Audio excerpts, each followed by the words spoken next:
So hello दोस्तों, चलिए शुरू करते हैं। आपको हम बताते हैं भाई, क्या बताते हैं यार।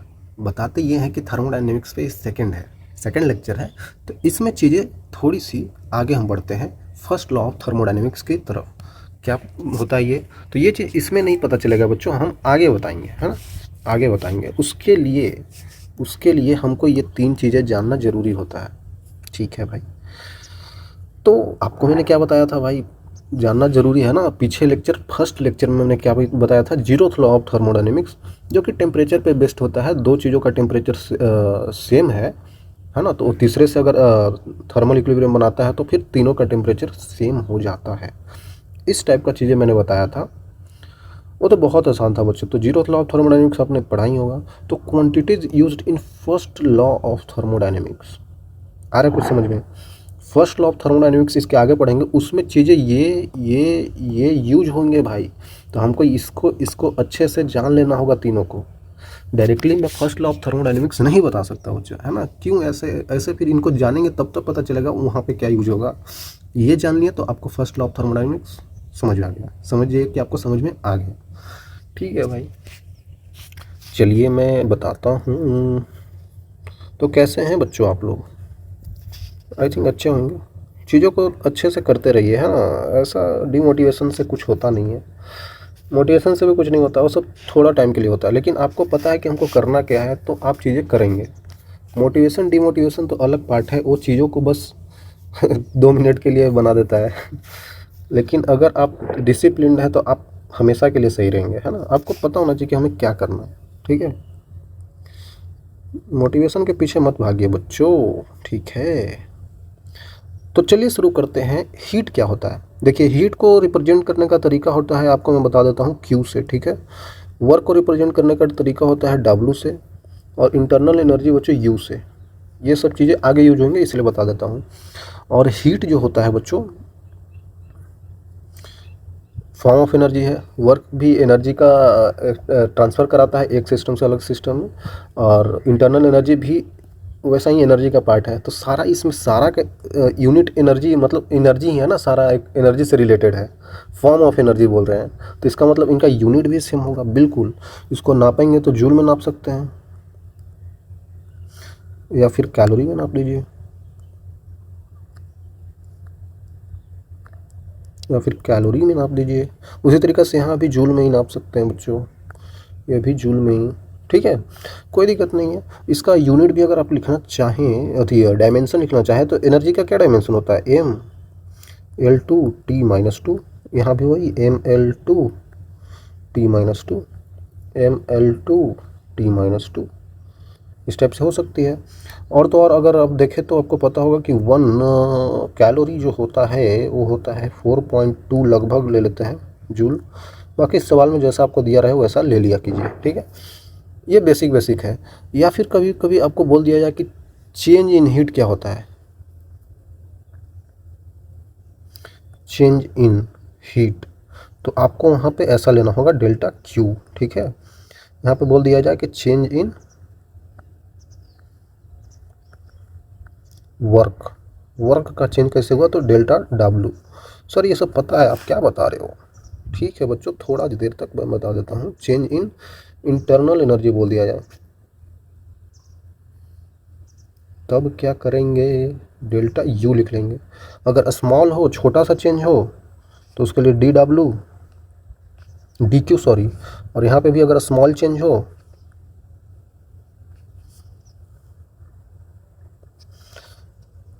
यहाँ पे भी स्मॉल चेंज है तो डी डब्ल्यू लिख देंगे। और यहाँ पे भी अगर स्मॉल चेंज हो बच्चों, तो आपको पता होना चाहिए, क्या पता होना चाहिए, इसके लिए डी यू लिखेंगे। और ये चीज़ें हम आगे यूज करेंगे बच्चों, है ना। ध्यान रखिएगा इस चीज़ को। ठीक है, तो बेसिक है बच्चों, सारा चीज़ बेसिक है। और इसमें से कुछ कुछ चीज़ें हमने काइनेटिक थ्योरी ऑफ गैसेज में भी बता दिया है। और तो और बच्चों, अगर आप ये थर्मोडायनेमिक्स शुरू कर दिए हैं, प्लीज़ आप जाकर काइनेटिक थ्योरी ऑफ गैसेज देख के ही आए। वो देखे बिना ये मत देखिएगा बच्चों, कभी नहीं देखिएगा। वो देखिएगा तब ये देखिएगा। क्यों? क्योंकि यहाँ पे जितने भी ये पढ़ रहा है ना, ये चीज़ें वहाँ बता चुका हूँ मैं। तो मैं यहाँ पे डायरेक्ट रिजल्ट को यूज करूँगा, जो चीज़ करने के बाद आया था रिजल्ट, है कि नहीं। तो उसको पढ़ कर ही आना है। ठीक है, लेकिन उसका क्वेश्चन नहीं करना है अभी, क्वेश्चन इसको पढ़ने के बाद करना है। मैं क्या बोला, क्वेश्चन करना है अगर काइनेटिक थ्योरी ऑफ गैसेस तो इसको पढ़ने के बाद कीजिएगा, लेकिन अगर इसको पढ़ना है तो उसको पढ़ के आइएगा, ठीक है। क्लियर होगा आई थिंक, ठीक है। तो चलिए आगे चलते हैं, ये चीज़ें आपको समझ में आ गया होगा। हीट को अच्छे से हम डिफाइन कर देते हैं एक बारी आपके लिए। हीट जो होता है फॉर्म ऑफ एनर्जी, फिर से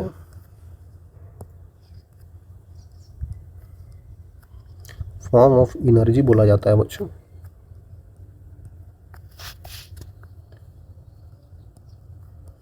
which transfers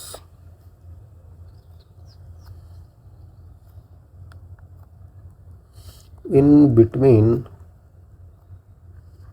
source and surrounding।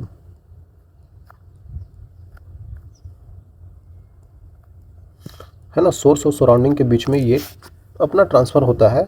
और आपको पता है अगर हीट का ट्रांसफ़र हो रहा है बच्चों तो ये हमेशा हाई वाले टेम्परेचर से लो टेम्परेचर की तरफ जाता है ना। कोई बॉडी अगर हाई टेम्परेचर पे है तो हीट का ट्रांसफ़र हाई टेम्परेचर से लो टेम्परेचर की तरफ होता है।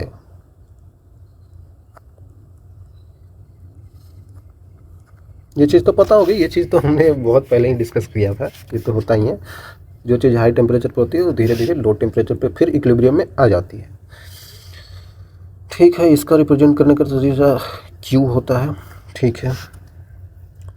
ये तो बहुत बेसिक चीज़ है बच्चों। मैं ये बताना चाहता हूँ ना कि ये जो आप हीट देख रहे हैं ना बच्चों, ये बहुत इंपॉर्टेंट चीज़ मैं बताने वाला हूँ। ये जो आप हीट देख रहे हैं ये पाथ डिपेंडेंट क्वांटिटी होता है।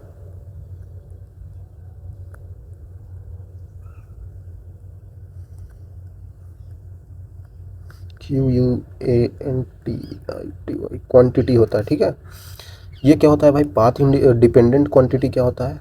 पाथ डिपेंडेंट मतलब कि पाथ पे डिपेंड करना, पाथ पे डिपेंड करना, यही तो हुआ भाई इसका मतलब, पाथ पे डिपेंड करना। तो पाथ पे जो डिपेंड करेगा वो हीट होता है। कैसे कैसे क्या बच्चों, आपको पता होगा पाथ डिपेंडेंट मतलब कि अगर पाथ अलग कर दिया जाए तो हीट का वैल्यू अलग आ जाएगा। जैसे कि आपने सॉलिड और लिक्विड में पढ़ाई है कि जो Q का वैल्यू होता है, आई थिंक आपको याद होगा बच्चों, आई थिंक आपको याद होगा, C ऑफ जो आइस आता था उसमें आता था 0.5 कैलोरी आता था आई थिंक, है ना, कैलोरी पर ग्राम पर डिग्री सेल्सियस। और वही C जो स्पेसिफिक हीट ऑफ लिक्विड देखते थे हम लोग, वो आता था लगभग 1 कैलोरी पर ग्राम डिग्री सेल्सियस। देख रहे हैं फेज चेंज हो गया, ये आइस है ये लिक्विड है, मतलब वाटर है ये, और कुछ नहीं, वाटर है। देख रहे हैं यहाँ पे फेज चेंज होने की वजह से यहाँ पे देख रहे हैं इतना एनर्जी देना पड़ रहा है, इतना हीट देना पड़ रहा है।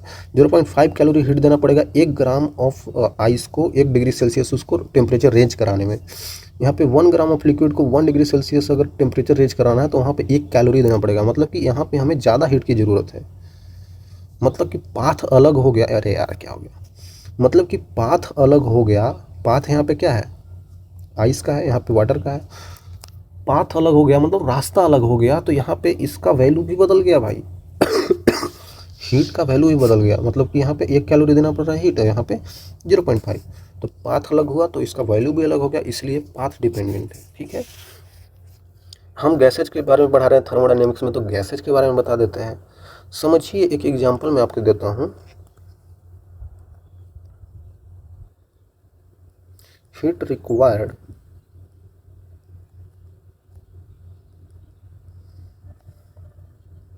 to raise temperature of 1 gram gas by unit degree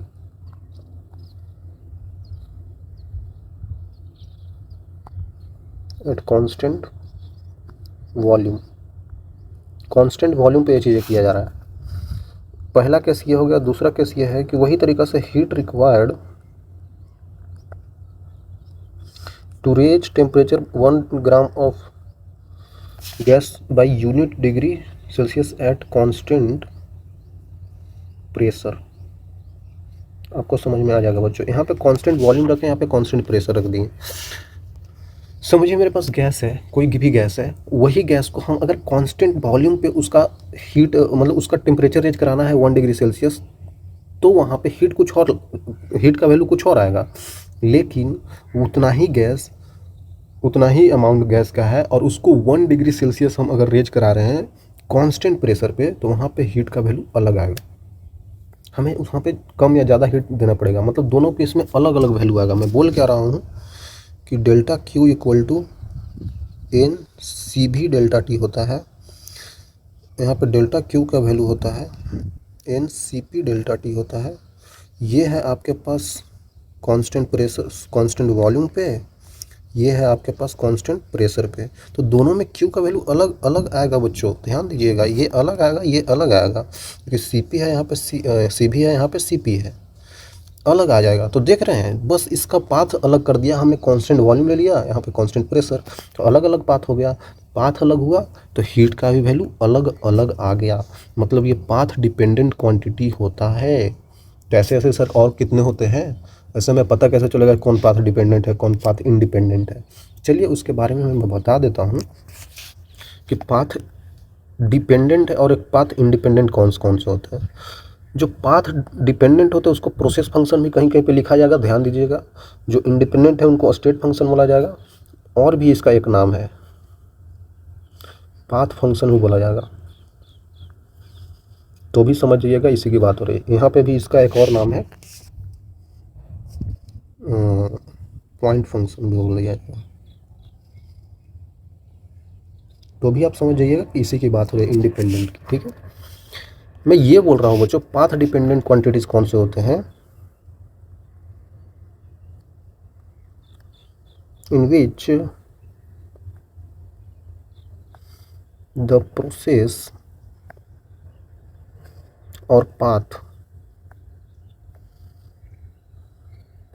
taken is matters. कोई मैटर नहीं हुआ है बच्चों, मैटर्स मतलब कि फर्क पड़ता है। इन विच प्रोसेस और पाथ टेकन इज मैटर्स, मतलब कि कौन से प्रोसेस या पाथ से आप जा रहे हैं वो मैटर करता है। अगर आपने अलग कर दिया तो अलग आएगा, मतलब मैटर कर रहा है, ठीक है। जैसे कि आप समझ सकते हैं एग्जाम्पल में कि हीट ही आपने पीछे देखा, वर्क भी आ जाता है बच्चों, काम, वर्क आप किस प्रोसेस के थ्रू कर रहे हैं, किस पाथ के थ्रू, वो भी मैटर करता है। मतलब ये दोनों पाथ डिपेंडेंट हो गए, ठीक है। आई थिंक क्लियर होगा। इसको क्यू बोल देते हैं, इसको वर्क है तो डब्ल्यू बोल दीजिए। और एक चीज़ आपको मैं बताना चाहता हूँ कि कोई अगर साइक्लिक प्रोसेस हो, साइक्लिक प्रोसेस किसको बोलते हैं, जो साइकिल की तरह गोल चक्का नियन होता है, गोल चक्का नियन मान लेते हैं कि ये ऐसे हो गया, ये साइक्लिक प्रोसेस हो गया। हमने इनिशियल यहाँ से स्टार्ट किया था, फाइनल भी हमने यहीं पे आ गया। हमने यहाँ से शुरू किया, धीरे धीरे चलते चलते चलते चलते यहाँ पे आ गया, तो ये साइक्लिक प्रोसेस है। तो साइक्लिक प्रोसेस में कैसे इसका वैल्यू चेंज होता है वो चीज़ हम देखने वाले हैं, ठीक है। चलिए बताता हूँ, पहले इसको भी बता देता हूँ। पाथ इंडिपेंडेंट क्वांटिटीज कौन से होते हैं, नो मैटर्स, यहाँ पे कोई मैटर्स नहीं करता, नो मैटर्स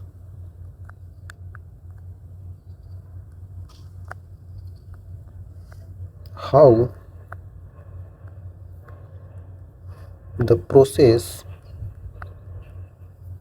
और पाथ एग्जीक्यूटेड, ठीक है, यही होता है। No matters how the path और प्रोसेस एग्जीक्यूटेड, मतलब हमने कोई फर्क नहीं पड़ता हम कैसे काम को पूरा किए हैं, हमने किस प्रोसेस के थ्रू पूरा किया है, बस हमने पूरा कर दिया, ये मैटर करता है, ठीक है। ये भी बोला जाता है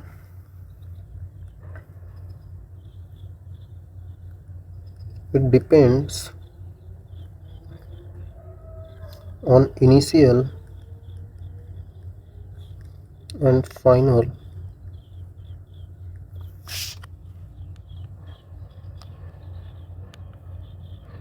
पॉइंट ऑफ प्रोसेस।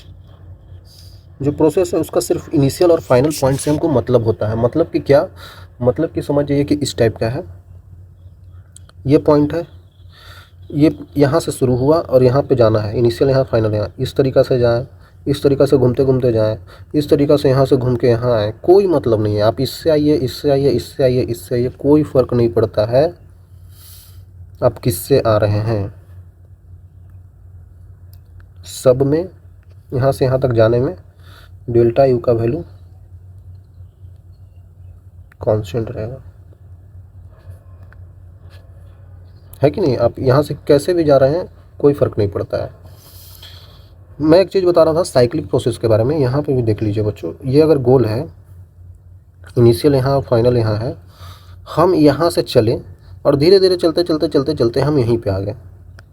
एक प्रोसेस शुरू हुआ, हम यहाँ से शुरू किए, दौड़ते दौड़ते पूरे कॉलेज का चक्कर लगाया, कॉलेज के बाद मैं यहीं पे आ गया।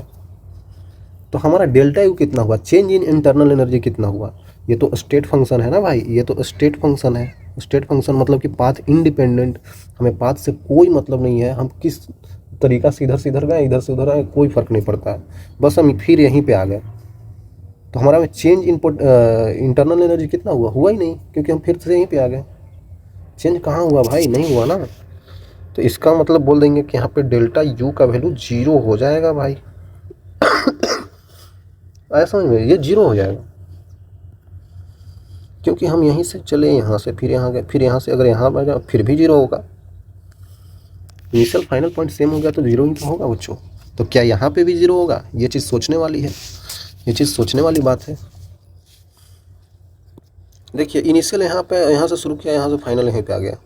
तो इस प्रोसेस में तो ठीक है, मान लेते अगला कोई प्रोसेस हमने ऐसे करके यहाँ पे आ गया, ये भी तो इनिशियल यहाँ से शुरू किया था, फाइनल यहीं पे आ गया, लेकिन पाथ अलग है, ये पाथ अलग है और ये पाथ अलग है।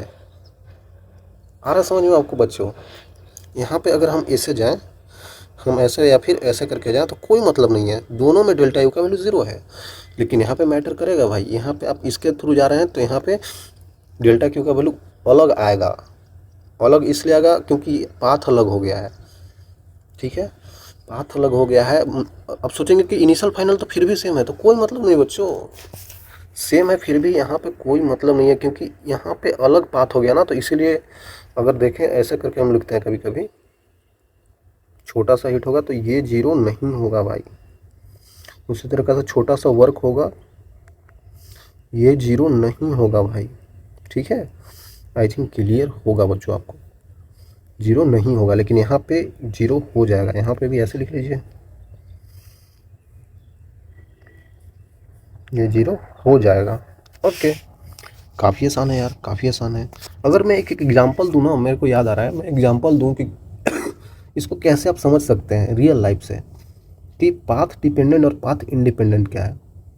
अगर कोई आदमी सब कुछ कर रहा है ज़िंदगी में और वो लास्ट में मर जाता है, सर इतना खतरनाक एग्जांपल, हाँ बच्चों, अगर कोई आदमी ज़िंदगी भर काम किया और वो मर गया लास्ट में, तो मरना फाइनल डेस्टिनेशन है हमारा, क्योंकि मरना तो सबको है, मरना तो सबको है ना। तो फाइनल डेस्टिनेशन मरना है बच्चों। तो पाथ इंडिपेंडेंट है, वो स्टेट फंक्शन है, क्योंकि हमें हमें कोई फ़र्क नहीं पड़ता कि आप कितना काम किए ज़िंदगी में, आपने कितना पाप किया, आपने कितना किसको मारा है, आपने कितना कुछ गलत काम किया, आप कितने कुछ अच्छे काम किए हैं, कोई फ़र्क नहीं पड़ता, कोई फ़र्क नहीं पड़ता, लास्ट में मरना ही है, ठीक है। तो वो हो गया पाथ इंडिपेंडेंट फंक्शन। लेकिन अगर पाथ डिपेंडेंट देखना है तो आज जो आप कर रहे हैं ना, कल उस पर फ़र्क पड़ता है, कल पे फ़र्क पड़ता है, आपको फ़र्क पड़ेगा बच्चों। आज आप कुछ मत कीजिए तो कल आपका कुछ नहीं होने वाला है, लेकिन आज आप अगर कुछ कर रहे हैं तो पक्का कल कुछ ना कुछ होगा आपके साथ, है ना। तो इसीलिए प्रोसेस फंक्शन है, मतलब कि पाथ डिपेंडेंट है। अगर आप आज कुछ कर रहे हैं तभी कल कुछ होगा, तो पाथ पे डिपेंड तो कर रहा है ना, क्योंकि हम कुछ कर रहे हैं, कुछ नहीं करेंगे तो भी डिपेंड करेगा।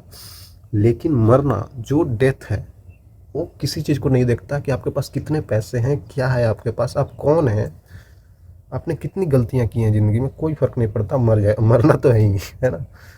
अगर आप अच्छे काम करके जाएं तो अच्छी बात है भाई, अगर आप बुरे करके जाएं फिर भी मरना ही है।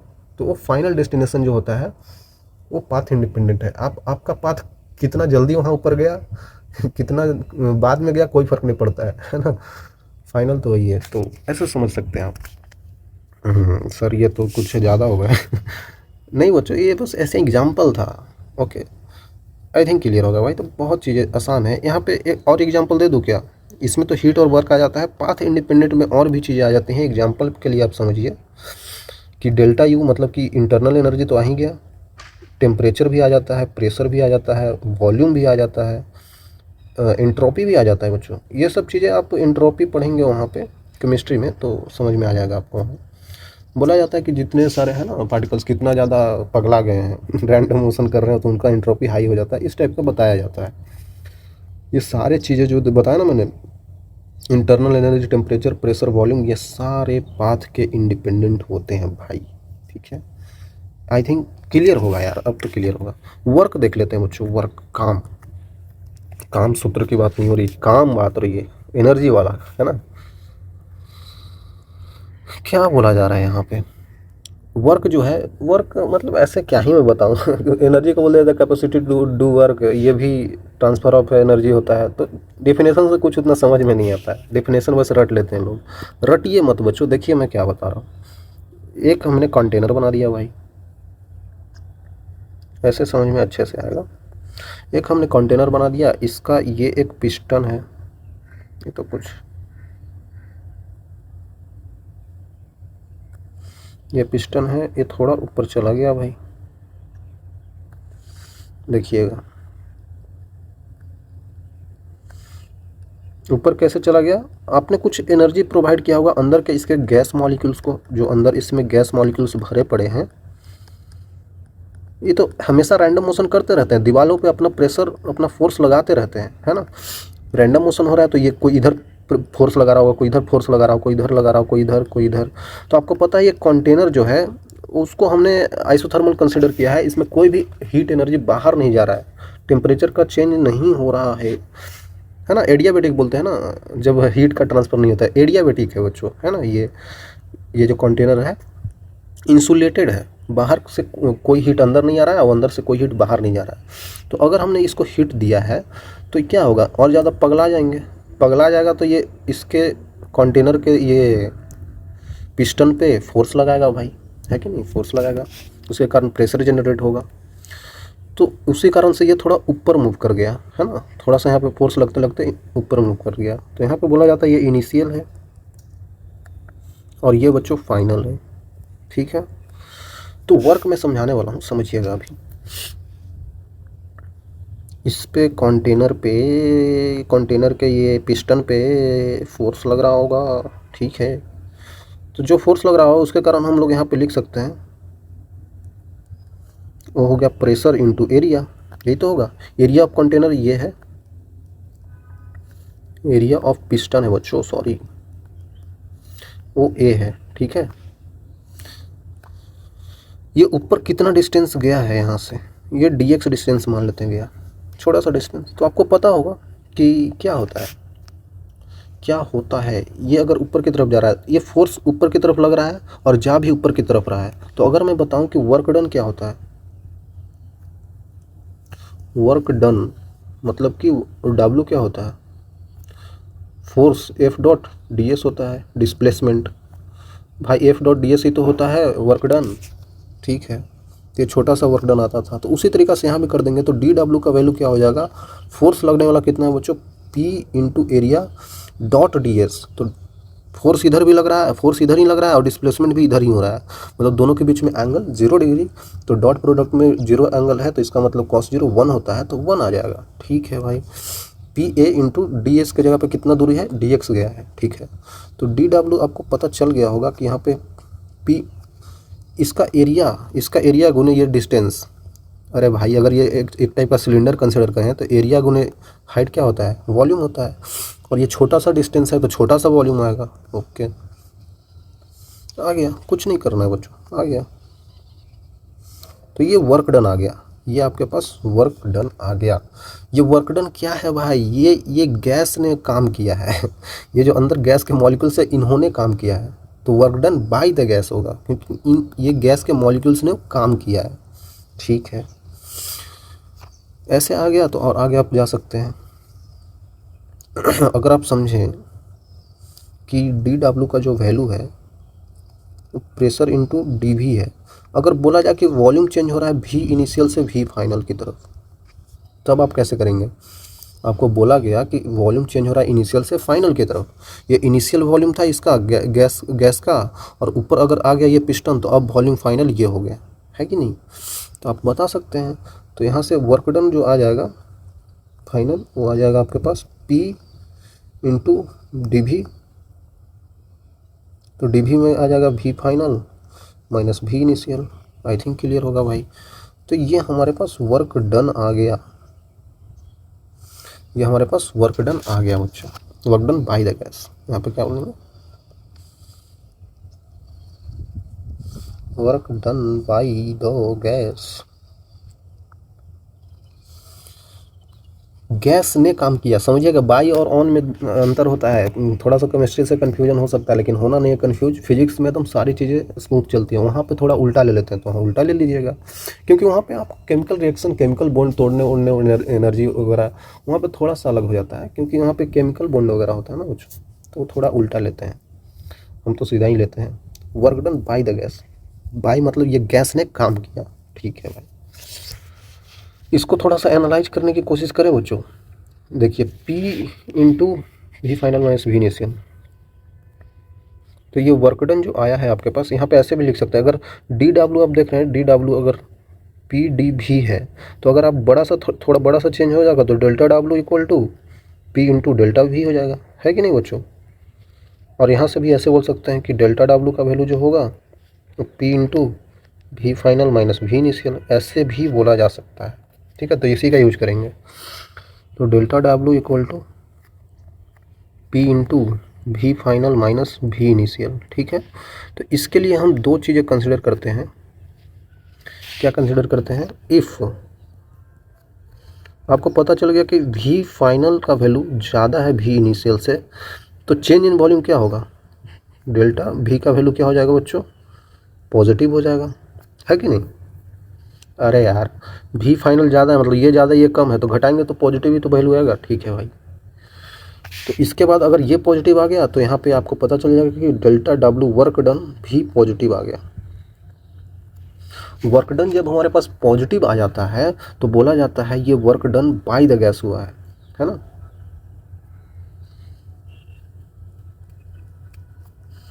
Work done by the gas हुआ, ठीक है। यहाँ पे फिर से देख लेते हैं, इफ भी फाइनल जो कम हो गया है भी इनिशियल से, तब क्या होगा कि डेल्टा भी का वैल्यू नेगेटिव हो जाएगा, जस्ट उल्टा बच्चों। इसका मतलब क्या हुआ कि डेल्टा वर्क डन नेगेटिव हो जाएगा भाई, समझिए ना बच्चों, समझ में नहीं आ रहा आपको। नेगेटिव कब हो जाएगा, जब ये वैल्यू कम हो जाए और ये वैल्यू ज़्यादा हो जाए, तो ओवरऑल नेगेटिव आ जाएगा, तो डेल्टा डब्ल्यू का वैल्यू नेगेटिव हो जाएगा। तो इसका मतलब होता है अगर नेगेटिव आ गया है तो वर्क डन हुआ है ऑन द गैस, आ गया समझ में। इसका मतलब work done on the gas हुआ है, मतलब कि ये गैस जो है ना, अब यहाँ पे वॉल्यूम था तो इसको तो कंप्रेस करके अब यहाँ पिस्टन आ गया, मतलब ऊपर से कोई ज़्यादा प्रेशर लगा है, ऊपर से ज़्यादा फोर्स लगा है इसको, तो इस पे काम हुआ है। Work done by the on the gas हुआ है, गैस पर काम हुआ है। लेकिन अगर हमने अपना वॉल्यूम बढ़ा लिया तो हमारे अंदर है ना, तो वर्क डन बाय मी, मतलब मैंने किया है ना। लेकिन हम पे काम कर दिया किसी ने, तो वर्क डन ऑन मतलब मेरे पे काम कर दिया, है ना। आई थिंक समझ में आ रहा होगा, बहुत सिंपल है, इसमें कोई ऐसा दिक्कत नहीं होगा, ठीक है। अगर यहाँ तक आपने समझ लिया तो आप ऐसे भी समझ सकते हैं कि जो आपके पास आ रहा था delta W equal to P delta V, तो आप चाहें तो यहाँ पे ग्राफ भी बना सकते हैं। अगर नॉर्मल ग्राफ में बस बता दूँ पी और भी का,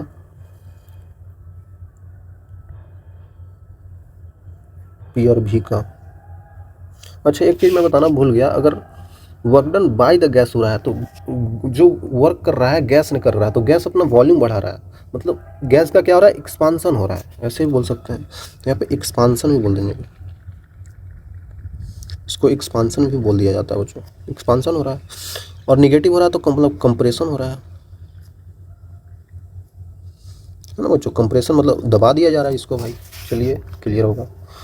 तो यहाँ पे P वर्सेज V का ग्राफ फिर से बना देंगे। तो मान लेते हैं कि अगर गैस का यहाँ पे एक्सपांसन हो रहा है तो मतलब इस टाइप का कुछ मान लेते हैं, गैस का कंप्रेशन मतलब कि कुछ इस टाइप का मान लेते हैं, ये इधर से इधर जा रहा है, ये इधर से इधर जा रहा है। कैसे भी बनाया जा सकता है ग्राफ, आपको बस एनालाइज करना है, अभी मैंने ग्राफ बताया नहीं बच्चों, ग्राफ से थर्मोडायनेमिक्स में बहुत सवाल आते हैं भाई, है ना। तो ग्राफ में अच्छे से बताऊंगा आपको, टेंशन मत लीजिएगा। ये तो बस छोटा सा चीज़ है। तो ये भी इनिशियल था, यहाँ पे भी फाइनल हो गया। ये भी इनिशियल था, यहाँ पे भी फाइनल हो गया। नहीं नहीं, भी इनिशियल यहाँ पे था और ये भी फाइनल हो गया। क्यों? क्योंकि हम इधर से इधर जा रहे हैं, एरो देख रहे हैं, और ये इधर से इधर जा रहे हैं। तो एरो देख रहे हैं आप, आई थिंक समझ में आ रहा होगा भाई। वॉल्यूम अगर देखा डेल्टा वी का वैल्यू, तो V final minus V initial करेंगे तो यहाँ पे आपको पता चल जाएगा कि डेल्टा वी का वैल्यू क्या है बच्चों, पॉजिटिव है, क्योंकि वॉल्यूम ज़्यादा है ना, यहाँ पे कम है। यहाँ पे अगर डेल्टा वी का वैल्यू देखें तो V final minus V initial करेंगे तो आपको पता चलेगा बच्चों कि वॉल्यूम यहाँ पे धीरे धीरे कम हो गया। देख रहे हैं, यहाँ पे ज़्यादा था वॉल्यूम, यहाँ पे कम हो गया क्योंकि इधर से दूर है ना ये।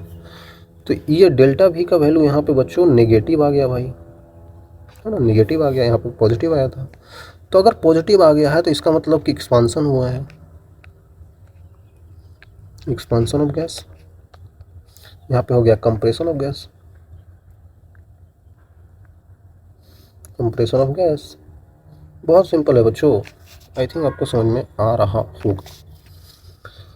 बहुत ईजी है, ये चीज़ों को अगर आप करना सीख लिए तो हो जाएगा आपसे। मैं एक सवाल दूं क्या आपको, और अच्छा लगेगा आपको? चलिए मैं करवाता हूँ। सवाल ये है, कहीं पे आपको ठीक है, अगर आपको डी डब्ल्यू आपको फाइंड करना होता है तो आप इंटीग्रेट कर देते हैं पी डी भी को, ठीक है। तो यहाँ पे जो आती है क्या बोलते हैं इसको, इंटरवल, ये आता है भी इनिशियल, भी के टर्म में आता है, और यहाँ पे भी फाइनल। जो भी लिखा जाता है अगर इसके डीवी में है तो यहाँ पे वॉल्यूम के टर्म में ही तो लिखा जाएगा भाई। लेकिन अगर इफ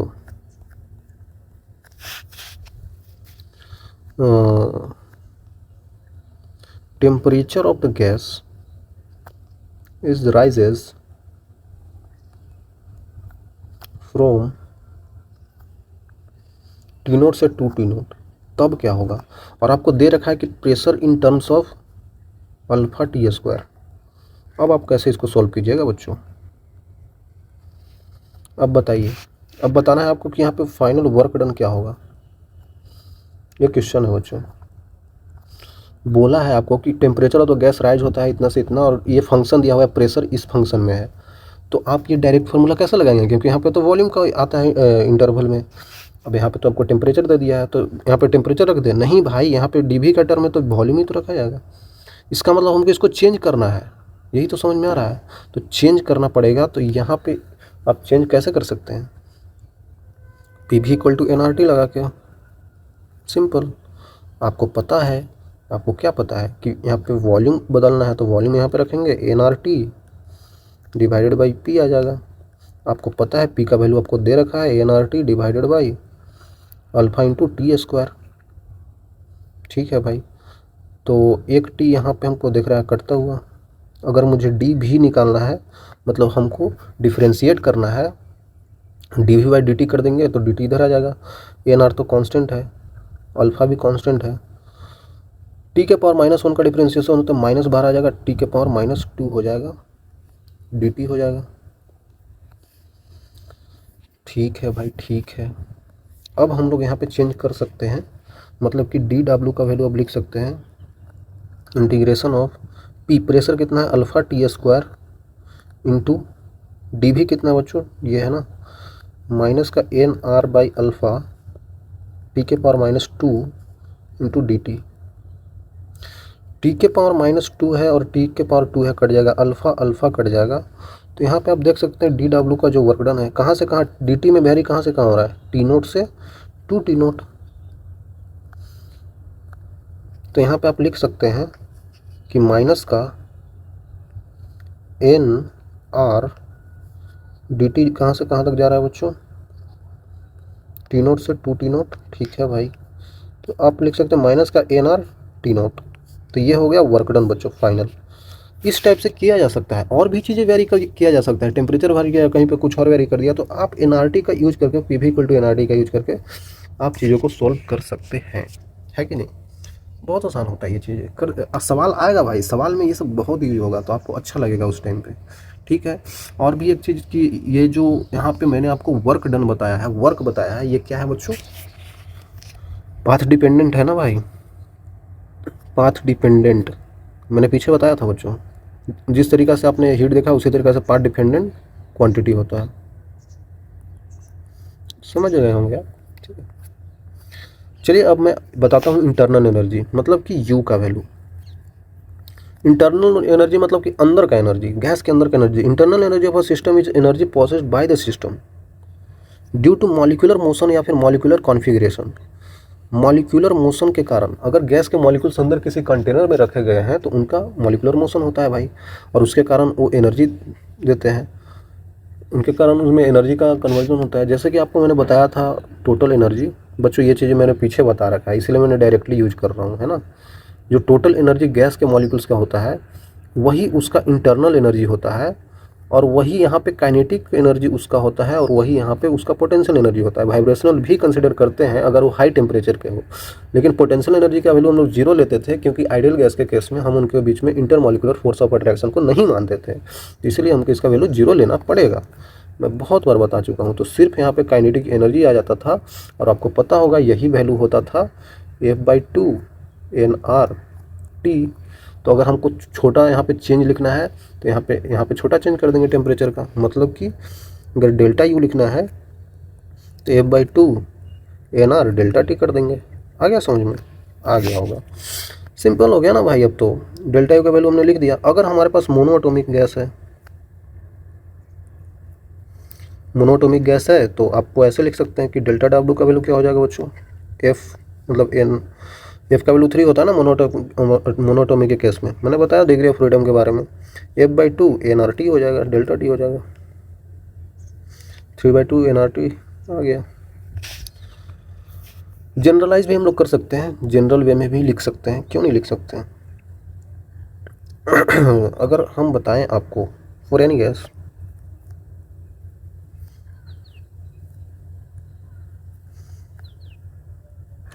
आपको तो ये पता चल गया ना। अगर कहीं पे मोनोटॉमिक है, डायटोमिक है तो 5 लिख देंगे, पॉलीएटॉमिक है तो हम यहाँ पे 6 लिख देंगे। तो ये समझ गए ना बच्चों। लेकिन हम अब जनरलाइज कर देते हैं किसी जनरल गैस के लिए, गैस मॉलिक्यूल के लिए। वहाँ पे क्या हो जाएगा, वहाँ पे आपको पता होगा कि डेल्टा यू का वैल्यू जो होता है F/2 nR, आर एन लिखते हैं टू डेल्टा टी। क्यों लिखा मैंने? क्योंकि अब मैंने आपको बताया था पीछे CV का वैल्यू जो होता है FR/2 होता है, ठीक है। और CP माइनस CV का वैल्यू जो होता है वो क्या होता है? R होता है। तो यहाँ से CP का वैल्यू क्या आता है? R में जोड़ देते हैं, R + CV, ठीक है। तो इस टाइप से होता है। तो मैं यहाँ पे लिख सकता हूँ ना भाई, FR/2 को क्या लिख सकता हूँ? CV n CV delta T हो जाएगा, डेल्टा यू का वैल्यू। आप बोलेंगे NCV डेल्टा टी तो वो आता था, हीट का वैल्यू आता था, ठीक है वो आता था, लेकिन यहाँ पे भी बन गया, मैं क्या करूँ भाई, बन गया बच्चों, है ना। तो डेल्टा यू का वैल्यू भी ऐसे लिखा जा सकता है, ठीक है। CV को अगर मैं लिखना चाहूँ, CV का वैल्यू अगर मैं लिखना चाहूँ, और एक चीज़ और यूज होता है, गामा का वैल्यू होता है CP/CV होता है बच्चों। तो इसको गामा के टर्म में लाना है, क्योंकि कहीं पे गामा दिया रहे तो लिख दें हम। यहाँ पे हम लोग चीज़ें बदल सकते हैं। अगर मैं डिवाइड कर दूँ,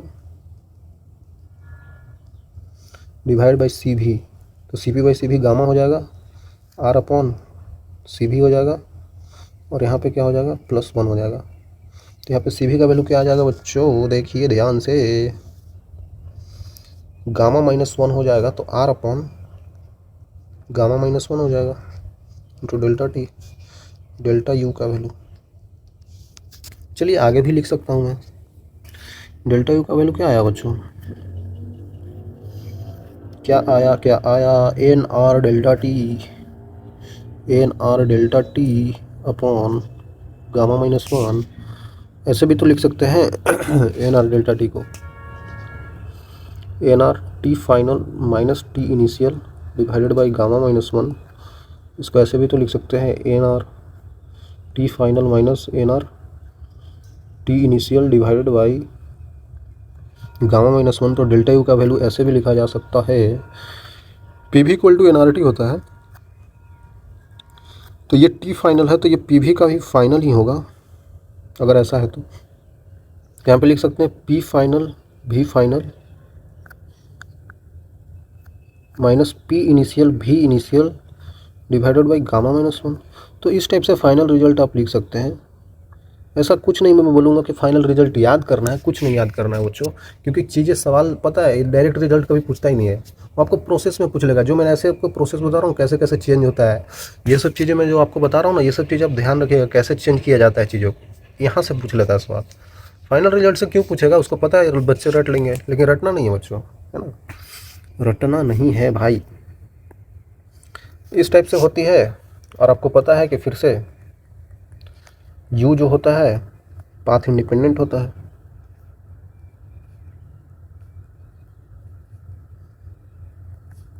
आई थिंक क्लियर होगा। तो यही सब चीज़ें आपको बताना था बच्चों, बहुत सिंपल सिंपल चीज़ें हैं। ये चीज़ें मैंने पहले ही बता दिया था, इसीलिए मैंने डायरेक्ट इसका रिजल्ट यूज किया है, कैनेडी थ्योरी ऑफ गैसेज में बताया था। ठीक है, क्लियर होगा। तो चलिए आगे चलते हैं, एक सवाल कर लेते हैं बहुत आसान सा। नॉन कंडक्टिंग बोला है जिसका मास एम है, नॉन कंडक्टिंग पिस्टन जिसका मास एम है, क्रॉस सेक्शनल एरिया ए है, non conducting cylinder as shown in the figure. अच्छा, temperature spring constant, temperature spring constant और हाइट TKH। ठीक है भाई, इनिशियली रिलैक्स्ड है, रेस्ट पे है। पहले में आपको नंबर ऑफ मोल्स पूछा है, क्या होगा ये नंबर ऑफ मोल्स, क्या होगा बच्चों? ठीक है, नंबर ऑफ मोल्स क्या होगा? अगर मुझे ये चीज़ बताना है, इनिशियली चीज़ें सब कुछ रेस्ट पे है, मतलब कि ये अपना मैक्सिमम लेंथ पे बंधा हुआ होगा, इसमें कोई भी स्प्रिंग का फोर्स नहीं लग रहा होगा, क्योंकि चीज़ें एकदम नॉर्मल है बच्चों, ऐसे ही लटका हुआ है। ठीक है, ना ही कंप्रेशन ना ही एक्सपेंशन हम कर रहे हैं, बस ऐसे है। ठीक है, चीज़ें किया जा सकता है। नंबर ऑफ मोल्स मतलब कि PV इक्वल टू NRT कर सकते हैं। ठीक है, प्रेशर कितना होगा, अंदर के गैस के मॉलिक्यूल्स है ना यहाँ पे, देखिए, तो इसका प्रेशर क्या होगा, इसका अंदर के गैस के मॉलिक्यूल्स का प्रेशर क्या होगा? मान लेते हैं कि हम एक ऐसा इस टाइप का बना देते हैं, ये पिस्टन को ही बना दिया, पिस्टन है, अंदर गैस के मॉलिक्यूल्स है, तो गैस के मॉलिक्यूल्स इसके सरफेस पे लगा रहे होंगे भाई प्रेशर है कि नहीं? मतलब मान लेते हैं ना कि फोर्स लगा रहा है F, कितना फोर्स लगा रहा है pressure into area, pressure of the gas into area of the piston. ठीक है, अगर इसका मास m दे दिया है, तो नीचे की तरफ लगने वाला फोर्स क्या हो जाएगा, ये नीचे की तरफ mg लग रहा होगा। ठीक है, ठीक है, और स्प्रिंग का फोर्स हमें लेना जरूरी है, नहीं लेना है जरूरी है ना? स्प्रिंग बोला कि सब कुछ रिलैक्स्ड है, देखें रिलैक्स्ड, इनिशियली रिलैक्स्ड है, अगर बोलता स्ट्रेच्ड है तब इसका लेते भाई। क्वेश्चन ही बोल रहा है कि रिलैक्स्ड है, तो रिलैक्स है तो छोड़ देते हैं, रिलैक्स में थोड़ी स्प्रिंग फोर्स लगता है, नहीं लगता है ना। ठीक है भाई, तो हमको इसको लेने की ज़रूरत नहीं है, इसी को लेना है, मतलब कि क्या, अच्छा ऊपर प्रेशर ATM भी है, ओके, मतलब ऊपर से एटमॉस्फेरिक प्रेशर भी लग रहा है इनटू एरिया, तभी तो फोर्स आएगा। तो लगने वाला फोर्स ऊपर से प्रेशर इनटू एरिया, नीचे से pressure of the gas into area, और नीचे की तरफ एक और फोर्स लग रहा है mg। ठीक है, तो सबको इक्वेट कर लेंगे, तो pressure of the gas into area equal to pressure atmospheric into area plus mg, यही तो है इनिशियली। ठीक है, इनिशियली ये है, तो यहाँ पे प्रेशर ऑफ द गैस हम निकाल सकते हैं, pressure atmospheric plus mg upon a, तो ये प्रेशर ऑफ द गैस आ गया। तो यहाँ से सब कुछ गैस का ही रख रहे हैं, है ना। नंबर ऑफ मोल्स किसका निकाल रहे हैं भाई, गैस का ही तो निकाल रहे हैं तो n equal to pressure of the gas into volume of the gas divided by RT हो जाएगा। वॉल्यूम ऑफ द गैस क्या है बच्चों, वॉल्यूम ऑफ द गैस क्या है भाई, इसका पूरा area, volume of the gas क्या है, एरिया है इंटू हाइट h है, यही तो होता है। तो यहाँ से हम निकाल सकते हैं कि प्रेशर ऑफ द गैस कितना है बच्चों, आई थिंक आपको नज़र तो आ रही है ना भाई मैं क्या लिख रहा हूँ। Pressure of the gas P atmospheric plus mg upon A into H divided by RT।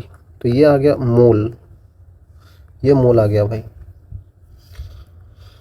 Number of moles आपने कैलकुलेट कर लिया। अब आपको कैलकुलेट करना work done by gas to displace the piston by distance d। इस piston को d distance ऊपर की तरफ जाएगा क्योंकि work done by the gas है, मतलब एक्सपांसन हो रहा है, पॉजिटिव आएगा। When gas is heated slowly, gas को स्लोली हीट कर दिया हमने। चलिए इस चीज़ को मैं आगे बताऊंगा भाई, ठीक है। इस सारे को इरेज करना पड़ेगा, देख सकते हैं आप। तो हम ये सेकंड क्वेश्चन में आ गए। तो सेकंड क्वेश्चन में क्या बोला जा रहा है, सेकंड क्वेश्चन में क्या बोला जा रहा है, जो डिस्प्लेस किया जाता है d डिस्टेंस पे, ठीक है। ये बहुत इंपॉर्टेंट है, d डिस्टेंस पे प्लेस ऊपर की तरफ जाता है। इसको सिंपली हमने हीट कर दिया, धीरे धीरे हीट कर रहे हैं। तो अब यहाँ पे फिर से हम लोग अब डायग्राम बनाना चाहेंगे, पिस्टन पे कैसे कैसे काम हो रहे हैं।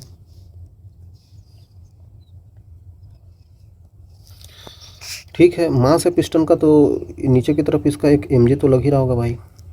फोर्स कैसे कैसे लग रहा है, नीचे से अगर देखा जाए तो फोर्स ऑफ गैस कितना होगा, pressure of the gas into area. ऊपर से हमने क्या देखा बच्चों, ऊपर से इसका एटमॉस्फेरिक प्रेशर लग रहा है, एटमॉस्फेरिक प्रेशर इनटू एरिया। यहाँ पे एक और फोर्स आ जाएगा अब क्योंकि ये एक्सपांसन हो रहा है, ऊपर की तरफ जा रहा है बच्चों। अब अगर ये ऊपर की तरफ जा रहा है, इसका मतलब क्या हुआ, ये स्प्रिंग कंप्रेस हो रहा है, धीरे धीरे कंप्रेस हो गया, यहाँ पे आ गया ये पिस्टन, तो कंप्रेस हो गया ना, तो ऊपर की तरफ बढ़ रहा है, बढ़ ऊपर की तरफ रहा है, ठीक है, बढ़ तो ऊपर की तरफ रहा है। तो हम यहाँ पे लिख सकते हैं, और वो फोर्स किधर लगा रहा होगा, नीचे की तरफ लगा रहा होगा। अरे भाई स्प्रिंग ऊपर की तरफ धंसता जा रहा है, तो फोर्स बाहर की तरफ, क्योंकि वो अपना इनिशियल पोजीशन में आना चाहता होगा, तो बाहर की तरफ फोर्स लगाएगा। बाहर की तरफ जो फोर्स लगाएगा F बराबर kx। तो x कितना है बच्चों, x ही तो डिस्टेंस d है भाई। चलिए शुरुआत में x ही रहने देते हैं, बाद में d हम लोग लिख देंगे, ठीक है, कोई दिक्कत नहीं है। तो यहाँ पे इक्वेट कर देते हैं, तो pressure of the gas force by gas कितना होगा, तो वही हम यहाँ पे इक्वेट कर देते हैं। नीचे वाला ये नीचे की तरफ लग रहा है, ये नीचे की तरफ, ये नीचे की तरफ और ये ऊपर की तरफ। तो नीचे जो ये प्रेशर ऑफ द गैस है, ये सबको मैनेज कर रहा होगा, ये सारे को, है ना। तो हम ऐसा लिख सकते हैं, pressure of the gas into area. Direct क्यों लिखे हैं, छोटा छोटा लिखते हैं, आपको समझाने के लिए बच्चों मैं ऐसे लिखता हूँ, फोर्स इक्वल टू ऊपर से लग रहा है kx plus pressure atmospheric into area plus mg, ठीक है, इस टाइप का लिख दिया हमने। और आपको पता है वर्क डन क्या होता है बच्चों, F डॉट dx होता है, ठीक है भाई। तो जो फोर्स लगा है, जो फोर्स गैस ने लगाया है, work done by the gas हुआ है, ऊपर की तरफ गया है, तो वो कितना आया है, यही तो आया है बच्चों। तो इसी को हम लिख देते हैं भाई, kx plus pressure atmospheric into area plus mg into dx, ठीक है। तो ये हमारे पास वर्क डन आ जाएगा, देख सकते हैं आप वर्क डन क्या आ रहा है। इंटीग्रेट कर देते हैं, कहाँ से कहाँ तक जा रहा है, डी डिस्टेंस ऊपर बढ़ रहा है, D distance, piston D distance ऊपर गया है। इनिशियली यहाँ पे मान लेते हैं कि कुछ जीरो ही मान लेते हैं, ऊपर गया तो डी हो गया भाई, नीचे से जीरो से डी पे गया ना, इसको हम जीरो मान लिए हैं। अगर आप चाहें तो यहाँ पे मान सकते हैं कि एच हाइट पे था, फिर ऊपर चले गए एच प्लस डी हो गया, और पहले एच पे था, तो फाइनल माइनस इनिशियल करेंगे तो कितना आएगा, डिफरेंस तो डी ही का आएगा, है ना, डी ही तो आएगा। तो हम डायरेक्टली भी लिख सकते हैं, अगर आप चाहें। अगर आप सोच रहे हैं कि नहीं डायरेक्टली नहीं, एच लिख दीजिए और ऊपर एच प्लस डी लिख दीजिए, बात वही होगा बच्चों, जीरो से डी मान लीजिए, है ना। तो के एक्स डी एक्स है, तो यहाँ पे आपको पता होगा कि स्प्रिंग का कितना जाता है, हाफ के एक्स स्क्वायर, तो हाफ के डी स्क्वायर आ जाएगा, plus pressure into area into D X है, तो pressure of the air into A into D आ जाएगा, plus M G into D आ जाएगा, ठीक है भाई, आ गया। तो यही तो वर्क डन आ गया, डी डब्ल्यू होगा। वर्क डन आपने निकाल लिया भाई, work done by the gas आपने निकाल लिया, यही तो आंसर हो गया भाई। Work done by the gas ही तो निकालना था।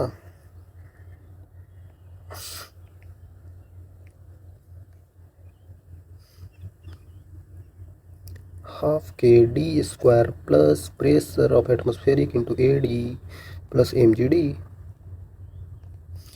बहुत आसानी से आपने निकाल लिया। ये तरीका ठीक है, इस तरीके से भी किया जा सकता है। एक और तरीका है बच्चों, अगर आप चाहें तो मैं बता सकता हूँ। एक और तरीका क्या है, सब कुछ यहाँ पे अगर फोर्सेस को एनालाइज करें बच्चों, एनालाइज करें, तो हमें क्या निकालना है, work done by the gas.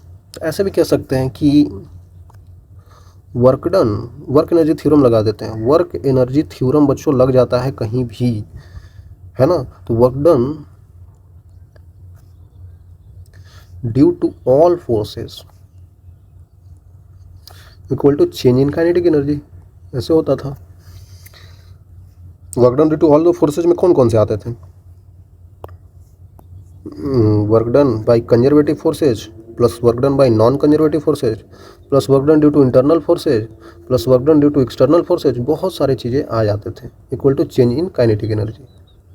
ठीक है, आपको पता है यहाँ पे कहीं पे फ्रिक्शन वगैरह का कुछ जिक्र नहीं है, तो नॉन कंजर्वेटिव फोर्स है नहीं। इंटरनल उसका गैस का है, एक्सटर्नल वहाँ पे प्रेशर लगा रहा है, तो यही सब चीज़ें हमको लिखना है। बिल्कुल आसानी से लिखा जा सकता है बच्चों, है ना।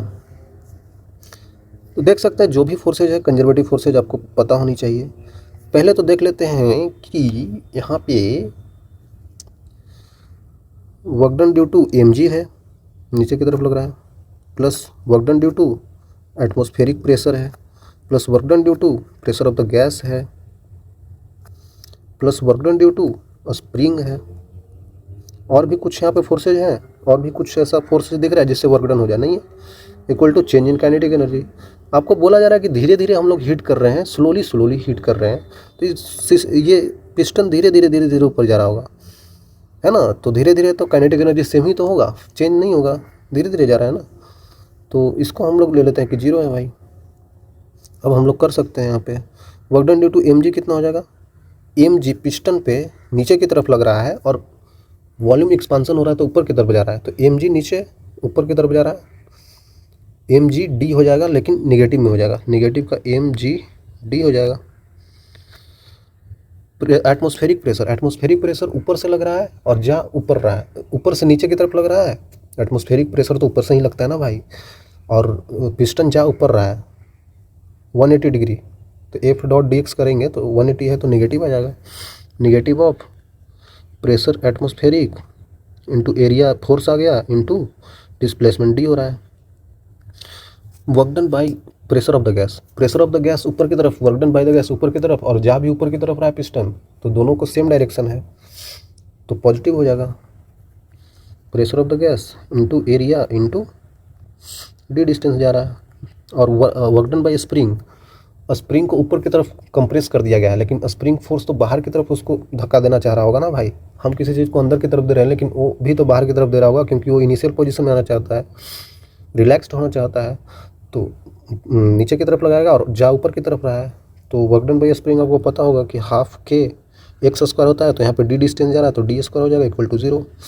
पॉजिटिव में आपको ये चीज़ दिख रहा है, तो pressure of the gas area into D equal to half के D square plus M G D plus pressure atmospheric into area into D.